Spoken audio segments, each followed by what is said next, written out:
여러분 안녕하십니까? 팡팡 터지는 바이블입니다. 오늘 정기예언서 105번째 시간입니다. 그래서 그 전체적으로 따지면은 그 열왕기하 5장은 두 부분으로 나눌 수가 있는데요. 이걸 뭐 한 번에 해도 좋겠지만 좀 둘로 나눴어요. 그래서 앞부분에 나만에게 좀 집중을 하고 뒷부분은 게하시에게 이야기를 좀 집중해서 하려고 생각합니다. 그래서 뭐 하여튼 그림에서 보시듯이 나만이 요단강에 7번 목욕을 하고 나서 병이 나았어요. 그래서 이게 야 어떻게 참 대단하죠. 엘리사가 기적을 일으키는 그런 사람이고 그런 선지자인 건 분명한데 특별히 이제 뭐 여러 가지 사장에서 제가 지난번 시간에서 여러 가지를 말씀을 드렸잖아요. 여러 가지 그 이적을 행한 게 많은데 예, 당시 그 정치적인 상황에서 볼 때에 아람과 북이스라엘의 관계에는 굉장히 의미가 있죠. 다룰 만한 의미가 있어요. 그래서 아마 열왕기 기자가 이걸 더 크게 한 장에 할애해서 다룬 게 아닌가 뭐 그런 생각이 듭니다. 좌우지간 한번 본문 속으로 들어가 보시죠.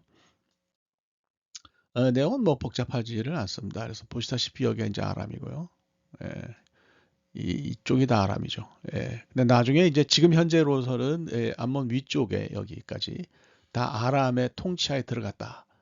이렇게 보시면 될 것 같아요. 좀 이렇게 생각하셔도 될 것 같습니다. 그러니까 아람이 굉장히 이제 힘이 컸던 거고 이스라엘은 굉장히 상대적으로 국력이 좀 내려가는 그런 상황이었다. 이런 상황에서 엘리사가 아람의 군대 장관을 고쳤다. 의미가 있는 거죠. 그러니까 우리는 북이스라엘이 말하는 거죠. 우리는 하나님의 선지자 엘리사를 보유한 나라다.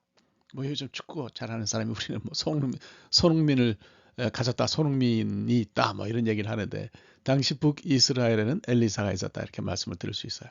자, 아람이 뭐 바로 북이스라엘 위에 있으면서 늘 괴롭히고 뭐 이렇게 잘 쳐들어오고 이렇게 했는데 그 아람의 군대 장관이라고 번역을 했어요. 저는 잘 했다고 생각합니다. 국방부 장관이죠.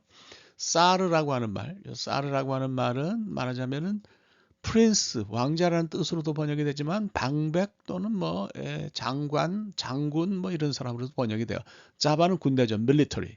그래서 사르자바예요. 이 사람의 정식 명칭은 사르자바니까 국방부 장관쯤으로 이해될 것 같은데 그 당시 무력의 최고봉에 있는 사람이다. 아람의 무력의 최고봉에 있는 사람이 엘리사에게 무릎을 꿇었다. 이야 정말 참 상징적인 사건입니다.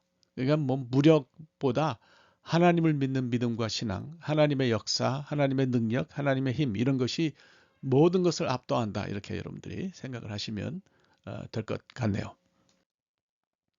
자, 이 사람이 이제 걸린 병이 나병이라고 번역이 됐는데요. 나병, 문둥병이라는 말은 가지고 있는 어감이 굉장히 좀 인권 침해적인 요소가 있기 때문에 요즘 쓰지는 않고요. 나병이라는 표현도 사실은 요즘 안 씁니다. 요즘 쓰는 말이 이제 한센 이 병을 발견한 사람 이름 따서 한센병이라고 그렇게 이야기하는데 제가 생각할 때 이 구약 성경에 나오는 이 나병은 사라트라고 부르거든요. 요 넷소라라는 말은 이제 이 병에 걸린 사람을 의미하는 거예요. 근데 저는 한센병은 아니라고 봅니다. 오히려 이것을 이해할 때 제대로 정확하게 이해한다 그러면 악성 피부병으로 이것을 이해하는 것이 더 타당하다 이렇게 생각해요. 왜냐하면 물론 많은 사람들이 이게 뭐 나병 아니냐, 이게 한센시병 아니냐 이렇게 생각들 하시지만 그 당시에 그 팔레스티인에 이런 병이 있었다라는 그런 건 없는 것 같고요. 나중에 이제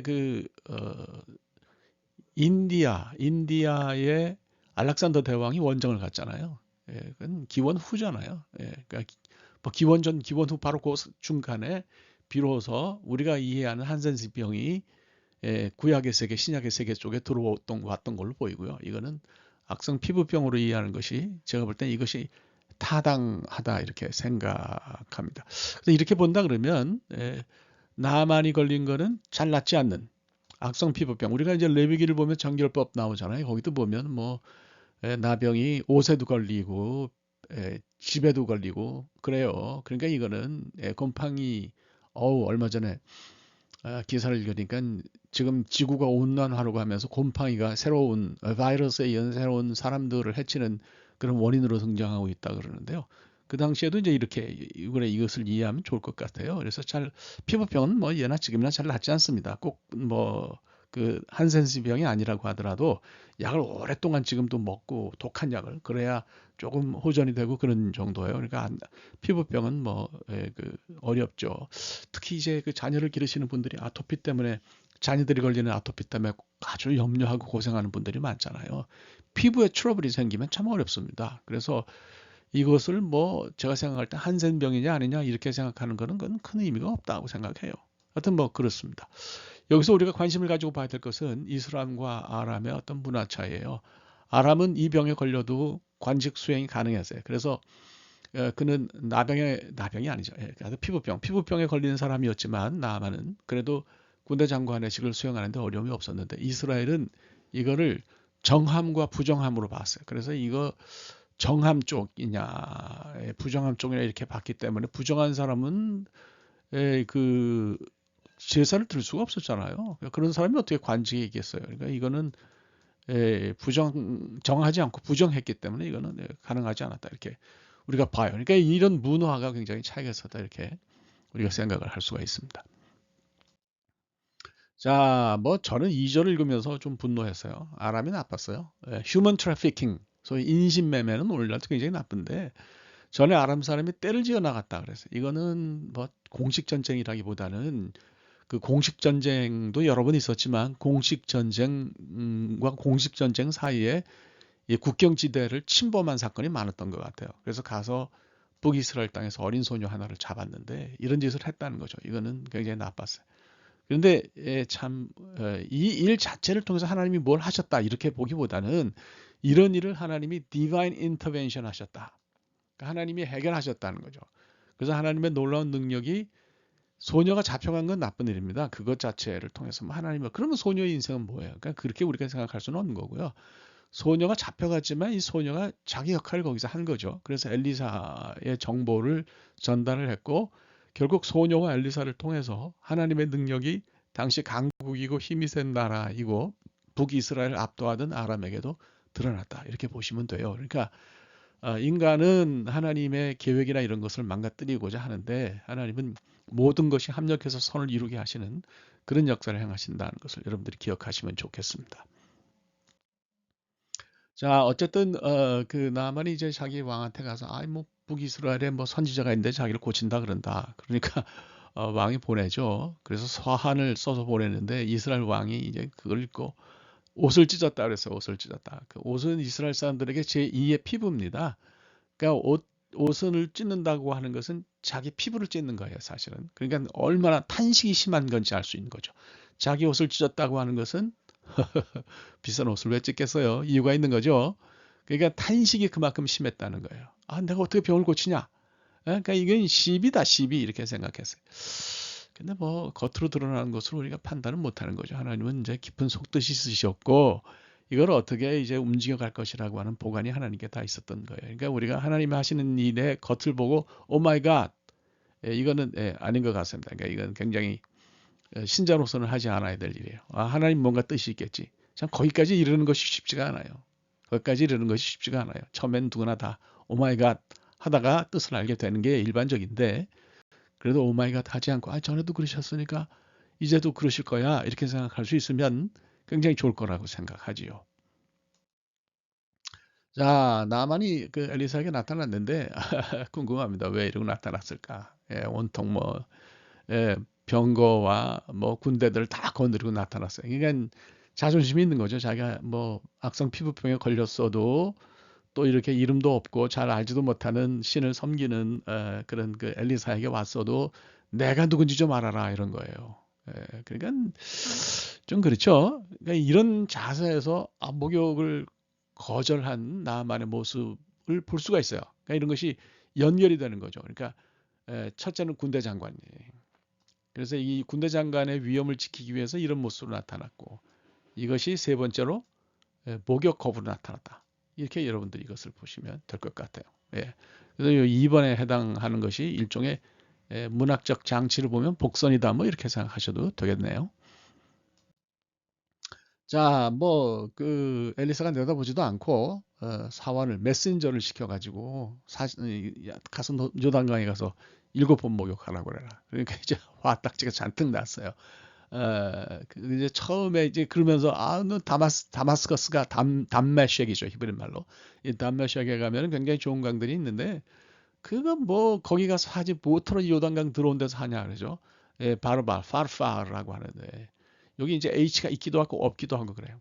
그러니까 아시면 좋겠어요. 그래서 요 강의 모습이고요. 요거는 이제 그 아바나라고 하는 강의 모습인데 굉장히 아름답죠. 예. 두 강이 어디 있는지 보여드릴게요. 두 강, 요게 이제 아바나 강이고, 요게 이제 그, 파르파르 강인데, 뒤에 가서는 이게 합쳐지고, 뭐 이렇게, 이런 모습을 보이고 있어요. 그러니까 사실은 강 하나라고 볼 수도 있는데, 어쨌든, 다마스커스가 바로 여기 있습니다. 여기. 그러니까 이렇다라는 것을 여러분들이 잘 기억하시면 될 것 같습니다. 그러니까 이제 뭐 내가 뭐 이렇게 좋은 강들인데 여기 가서 목욕하지 뭐 모트로 요단강 가서 목욕하냐 뭐 이런 얘기겠죠. 요단강은 자 아이고 두 강에 비하면 한심하죠. 예, 한심합니다. 쪽 강폭도 사실 좁고요. 비가 많이 오면 우기에나 좀 넓어서 뭐 그렇지 이게 좀 강이 좀 그래요. 이런 강에 가서 7번 씻으라는 거예요. 예. 7번에 의미는 이건 완전수잖아요. 그래서 뭔가 거기서 완전함을 회복하라고 하는 온전함을 회복하라고 하는 그런 뜻이에요. 그래서 이것을 죄를 씻음과 우리가 연결을 할 수 있는 것 같습니다. 그래서 이걸 이제 라카츠라고 하는 이 동사로 해석을 하는데요. 그렇게 이 동사가 쓰였어요. 이게 신앙적인 의미로 봐야 되는 거죠. 일반적인 모욕하고는 다른 거죠. 그러니까 뭐 나만은 내가 뭐 일반적으로 몸을 씻는다, 목욕을 한다, 몸에 있는 더러움을 씻는다라고 생각했으면 때를 씻어낸다고 생각했으면 뭐 그 강이 훨씬 좋겠죠. 합리적이겠지만 엘리사가 요구한 거는 완전한 온전한 죄를 씻음. 군대 장관으로서 나쁜 짓 많이 했잖아요. 이스라엘 사람들도 잡아가고. 그러니까 이런 거를 해결하라고 하는 그런 뜻으로 생각할 수가 있고 후에 나아만이 이제 고침을 받은 후에 그 하나님을 인정한 것을 보면 이런 문제로부터 해결됐다. 이렇게 우리가 얼마든지 해석할 수 있는 가능성이 있는 거죠. 자, 나만이 보인 반응에서 우리가 배워야 될 것이 첫 번째는 분노와 거절이었어요. 두 번째는 이제 여기는 거절은 거절한다. 순종으로 가는 거죠. 이게 굉장히 중요하다고 생각합니다. 저는 이게 일반적인 라우트라고 생각해요. 누구든지 처음부터 순종에 이르는 건 아니에요. 그러니까 하나님의 뜻과 내 생각이 같을 때는 우리가 순종이라는 말을 붙일 것도 없죠. 그대로 따라가면 되니까 순종이라는 말을 붙일 때는 하나님의 생각과 내 생각이 다를 때에 이것을 내 생각을 죽이고 내 생각을 내려놓고 하나님의 뜻을 따라가는데 그 들이는 노력이 이제 순종이라고 저는 생각합니다. 그래서 일반적으로 분노가 처음에 나타날 수 있죠. 저는 당연하다고 생각합니다. 여기서 끝나면 그건 하나님과 관계없는 사람이 되고요. 이것을 넘어서서 순종에까지 이르게 되면 이제 하나님의 사람이 되는 거죠. 나아만은 분노를 시작했어요. 분노를 시작했는데 결국 순종에 이르렀다. 이렇게 우리가 생각할 수 있는 것 같습니다. 결국 이제 나만이 나았어요. 그러니까 이건 순종의 결과고 하나님의 사람으로 변신하는 과정이고 분노에서 시작했지만 이제 나음을 입었다라고 하는 것은 단순히 뭐 몸에 있는 악성 피부병이 나았다는 것을 떠나서 하나님을 인정하는 사람이 되었다는 것으로 이해를 하실 수가 있습니다. 오늘의 말씀입니다. 두 가지를 말씀을 드릴게요. 어떤 일이 생길 때 우리가 겉으로는 모릅니다. 하나님을 신뢰해야 돼요. 그래서 하나님 신뢰하는 게 쉽지가 않죠. 그래서 처음엔 분노가 찾아옵니다. 분노가 찾아오는데요. 이걸 거치는 거를 저는 잘못이라고 생각하지 않습니다. 제가 지금 일하는 곳에서도 어려움 당한 사람들을 보면은 굉장히 화가 나 있고 업셋돼 있고 mad at God 할 때가 있어요. 저는 뭐 validate 하죠. 그런 감정들을 인정을 합니다. 그래서 거치는 게 자연스럽지만 결국 우리가 가야 할 곳은 순종이다. 순종할 때 역사가 일어난다라고 하는 것을 생각할 수 있으면 굉장히 좋겠습니다. 오늘 여기까지 하겠고요. 다음 주에 개화시에 대해서 다루도록 하겠습니다. 고맙습니다.